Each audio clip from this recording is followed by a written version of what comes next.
9 investigates elevators shut down at Charlotte Douglas Airport. Their folks were pressing the button. The elevator just wasn't coming, wasn't moving at all. A woman who had a broken foot even filed a complaint saying that she was forced to take the stairs because an elevator there was not working. Channel 9's Gina Esposito spent months investigating elevator problems at the airport. She uncovered one common problem and asked what's being done about it.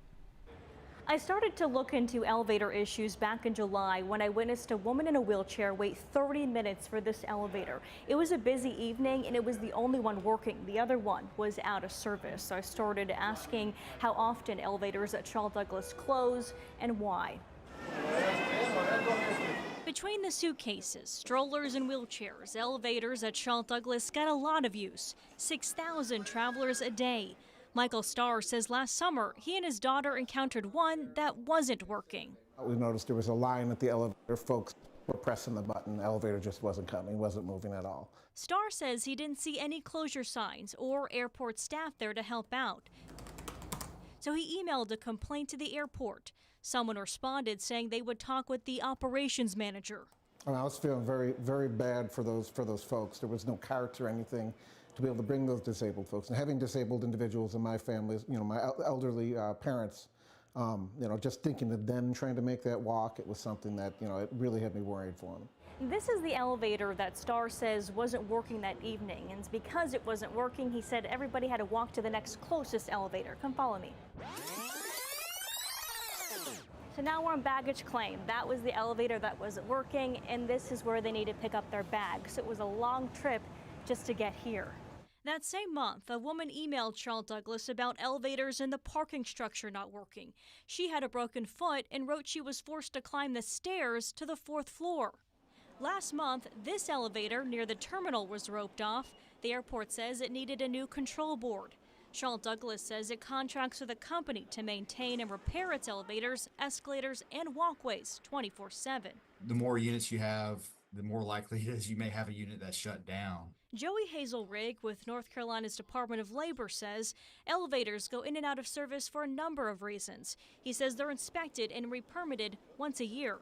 If we find an elevator that is causing an unsafe condition for the public, we're removing that elevator from service and issuing a shutdown order. I pulled state inspection reports and found 8 elevators at Charlotte Douglas were shut down in 2022 and 2023 for not having working emergency phones. Several others were issued violations. Charlotte Douglas said this was a temporary issue over a year ago as the airport transitioned some of its systems.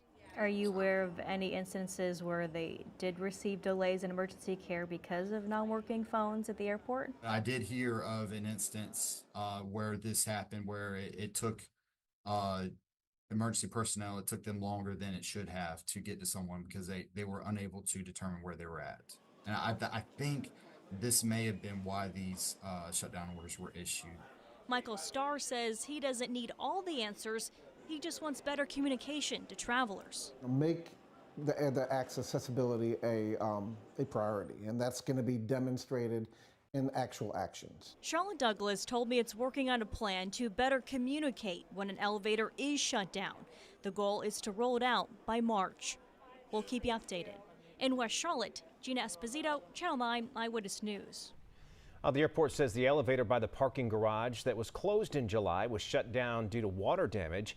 If you want to report an elevator concern, you can click Contact Us on the airport website or talk to someone at the airport information desk by departures at checkpoint 1. You can also report an issue by calling the number inside the elevator and reaching the Department of Labor.